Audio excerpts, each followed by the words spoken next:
A woman fainted at an altitude of 10,000 meters. Her body slowly slid downward. As the speed increased, she suddenly woke up with a start. She tried to grab the rope on the hot air balloon, but it was too late. She completely lost her balance and plummeted straight toward the abyss below. When the woman opened her eyes again, she found that the safety rope had saved her. But now she was dangling at an altitude of 10,000 meters, her hands frozen stiff. She shouted loudly for help to her companion in the basket, but her companion had already passed out. With little strength left, she had to get back into the basket as quickly as possible. First, she wrapped her legs around the rope. Then, using all her strength, she made her body swing. She wanted to use inertia to get back into the basket. Through her efforts, she finally grabbed the rope of the basket. Then, with a side flip, she got over the edge and back into the basket. But now her companion was unconscious, and she had to save him quickly. Since they were at an altitude of 13,000 meters, the exhaust valve was covered in ice and couldn't be opened normally. They had to find a way to open the exhaust valve for both of them to be rescued. With no other choice, the woman had to climb onto the top of the hot air balloon with her bare hands. After climbing for an unknown amount of time, she finally reached the edge of the hot air balloon. Looking up,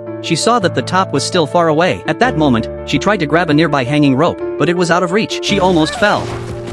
The woman was now severely oxygen deprived, but when she thought of her unconscious companion, she suddenly became alert again. Using all her strength, she tried to grab the hanging rope nearby. Finally, she succeeded. Holding onto the rope on the hot air balloon, she climbed back up. The hot air balloon was still rising, so time was of the essence. The woman tied the hanging rope around her waist to prevent herself from falling. After doing everything, she started climbing again. She was very careful with every step. Through her continuous efforts, she finally reached the top of the hot air balloon. She forcefully rammed into the exhaust valve, but the ice was too thick to break. With no other option, the woman stood up. She tightly held the rope in her hands. After steadying herself, she kicked down with her foot and finally succeeded. To prevent the valve from freezing again, she took out a dagger, cut the shoelace, and jammed the shoe into it. As the valve continued to release air, the hot air balloon began to slowly descend, and the man also woke up from his unconsciousness. At this point, the woman could no longer hold on and collapsed into the basket. Seeing the woman's frostbitten hands, the man hurriedly took out a flask of strong liquor to disinfect them. But just then, an accident happened again.